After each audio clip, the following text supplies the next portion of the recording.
The ability to land and to accept force is a key component of athletic development, of reducing the risk of injury, and is an important component of lower limb rehab in sports that involve jumping. In my opinion, the ability to land should precede the ability to jump. The reach and drop is a safe introduction to landing mechanics as it eliminates uncontrolled movements that may occur when landing from a height. This can be progressed to a single leg, providing that the coach or the clinician is happy with single leg control.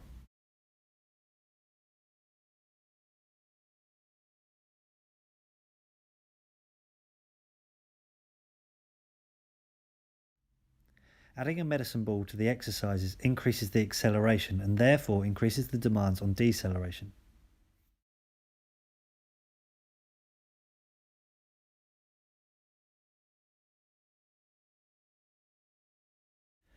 Remembering that the focus here is on landing and not on the jump, a small box to jump onto can provide a nice progression for the reach and drop.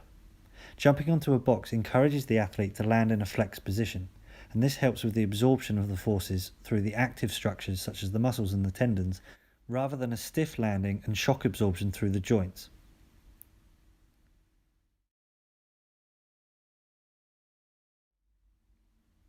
A step down from a box increases forces with the addition of gravity. Cueing a soft landing is important as we understand that stiff landing is associated with injury risk.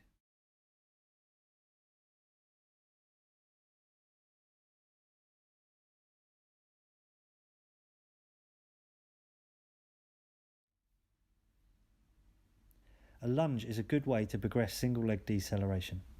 A slight heel raise increases the demands through the quadriceps, whereas landing on the heel, we believe, increases the forces through the tibia. A challenging progression is to leave the floor with the back leg and to maintain control. Adding a plyometric element to the lunge prepares the athlete for deceleration and the transfer of energy into force production, because ultimately we're preparing these athletes for explosive sporting actions. In the same way that the reach and drop was progressed, we can now do the same with the introduction of lateral movements. Knee torque can be increased with hip adduction and with knee extension, so cueing for strong but soft landings is going to be important, especially with the introduction of a lateral bound. Adding a step down to the lateral bound increases the demands on force acceptance and the transfer of energy.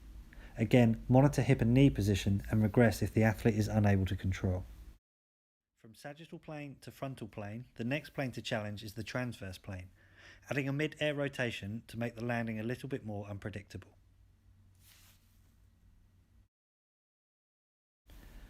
A reactive jump and a land off of a box is a good objective measure to assess instinctive patterns of landing and compensations, but it's also a good exercise to add. As previously mentioned, the challenge of a mid-air rotation will increase the demands even further.